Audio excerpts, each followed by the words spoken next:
हर हर महादेव।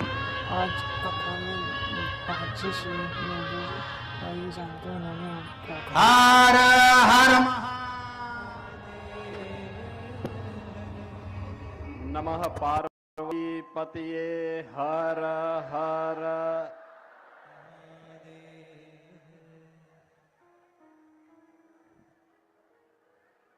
पवित्र व्यासपीठ पर विराजमान पूज्य संत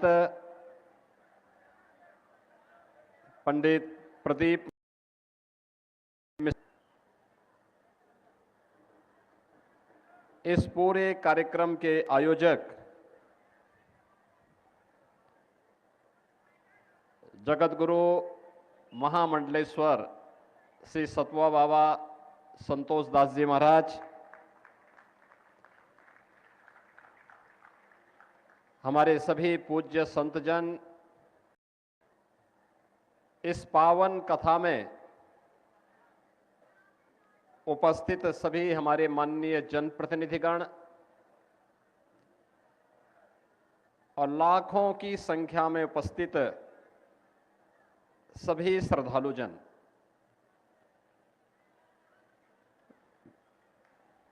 बाबा विश्वनाथ के इस पावन धरा पर और मां गंगा के इस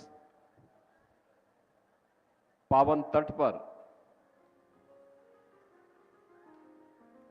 शिव महापुराण की इस पावन कथा को श्रवण का आनंद आप सबको प्राप्त हो रहा है। मैं सबसे पहले कथा व्यास पूज्य संत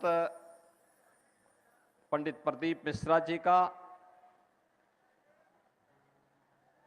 आप सभी काशी वासियों की ओर से, प्रदेश वासियों की ओर से और श्रद्धालु जनों की ओर से हृदय से स्वागत करता हूं, उनका अभिनंदन करता हूं।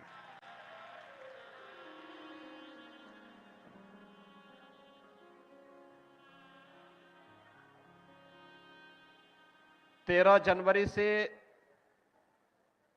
26 फरवरी तक, यानी पौष पूर्णिमा से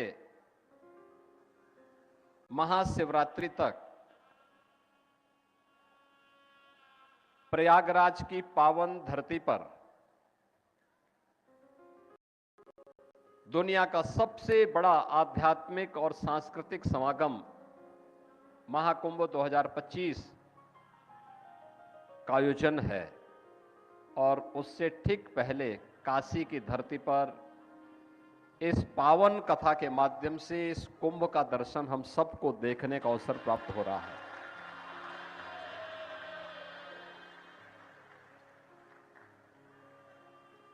जिस अनुशासन के साथ और जिस श्रद्धा भाव के साथ आप सभी इस पावन कथा का श्रवण कर रहे हैं, तो मैं आप सबका भी सबसे पहले हृदय से अभिनंदन करता हूं।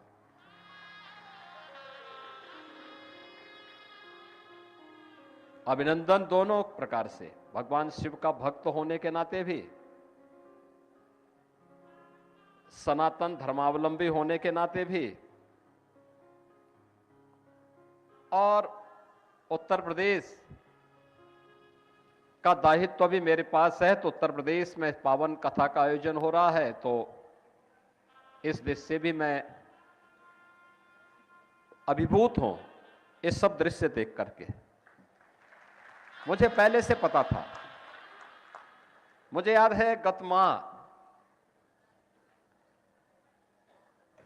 पंडित प्रदीप मिश्र जी की एक कथा हापुड़ में होने वाली थी, तो अचानक वहां के प्रशासन ने कथा के आयोजन को निरस्त कर दिया। मुझे शाम को जानकारी मिली, मैंने कहा भी ये कथा के आयोजन को क्यों निरस्त किया गया। कहा साहब भीड़ ज्यादा हो सकती है। मैंने कहा उनकी कथा की तो चर्चा ही इस बात के लिए होती है कि वहां हजार में नहीं लाखों में गिनती होती है, लाखों में। लेकिन वे सभी श्रद्धालु होते हैं, भक्त होते हैं, परम भक्त होते हैं। और परम भक्ति की सबसे बड़ी पहचान क्या है? वह अनुशासित होता है। जिसका आत्मानुशासन है उसका भौतिक द्रव्यों पर भी अनुशासन होता है और वे सभी अनुशासित होते हैं। अभी कथा को अनुमति दिया जाए और भव्यता के साथ उस आयोजन को आगे बढ़ाने के लिए कार्यक्रम को आगे बढ़ाया जाए। और मुझे बहुत अच्छा लगा, जो भी वहां पे गया अभिभूत था। फर्रुखाबाद में कार्यक्रम हुआ, वहां पर भी यही दृश्य था। दृष्टि सबकी अपनी अपनी होती है। यह दृश्य हमारे लिए सनातन धर्म का एक लघु रूप है, लघु भारत का रूप है और यह हमारी सामाजिक समता का भी प्रतीक है। लगता है कि हम आपस में बंटे हैं। कहां जातिवाद है, कहां संप्रदाय का वाद है, कहां उपासना विधि का विवाद है। हम तो सब एक होकर के इस पावन कथा के माध्यम से अपने राष्ट्र धर्म के निर्वाह के लिए अपने आप को समर्पित करने के एक धर्म योद्धा के रूप में अपने आप को समर्पित कर रहे हैं और ये कथा उसका एक उदाहरण हम सबके सामने प्रस्तुत कर रहा है। जब मैं कथा के इस विहंगम दृश्य को देख रहा हूं, एकदम सामने बाबा विश्वनाथ का धाम है, मां गंगा का सानिध्य है। कितना सतवा बाबा ने ऐसा स्थल चयन किया कि एक साथ बाबा के भी दर्शन हो और मां गंगा के और मां अन्नपूर्णा के भी दर्शन हो, बाबा भैरवनाथ जी के भी दर्शन हो जाए। यानी यहां से एक साथ, यानी कथा भक्त ही नहीं सुन रहे हैं, साक्षात देवादिदेव महादेव भगवान विश्वनाथ भी सुन रहे हैं।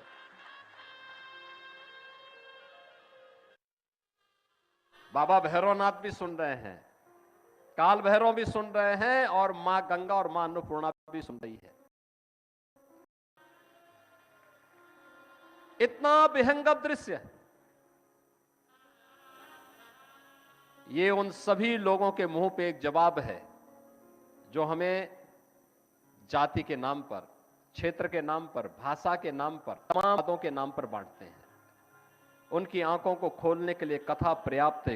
इस कथा का विहंगम दृश्य ही पर्याप्त है। और अब मुझे इस बात की भी प्रसन्न कि 5000 वर्ष पहले हम जिस पवित्र पीठ को व्यासपीठ कहते हैं, व्यास की वो पवित्र परंपरा, भगवान वेदव्यास ने चारों वेदों का संग्रह करके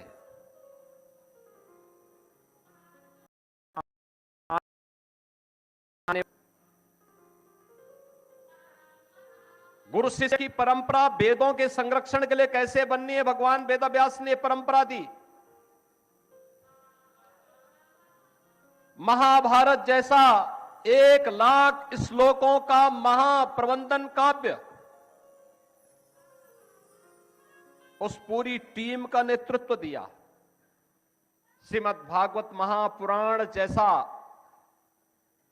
ज्ञान, भक्ति और वैराग्य का एक अद्भुत त्रिवेणी का महापुराण, मुक्ति जीवन की सफलता का रहस्य जिसमें छुपा हुआ हो, वह जिस भगवान वेदव्यास ने दिया हो। पुराणों और उप पुराणों की रचना कैसे की जानी चाहिए, उसकी शुरुआत की जिस भगवान वेदव्यास ने उस समय के सबसे बड़े राजवंश कुरु वंश को न केवल हर विपरीत परिस्थितियों में बचाया, बल्कि 8-8 पीढ़ियों का प्रत्यक्ष रूप से एक सार्थक निर्देशन देकर के उसका नेतृत्व भी दिया। उनका मार्गदर्शन क्या हो, सदैव धर्म और न्याय के पथ पर ही चलते रहे, उसी की प्रेरणा देते रहे। अंततः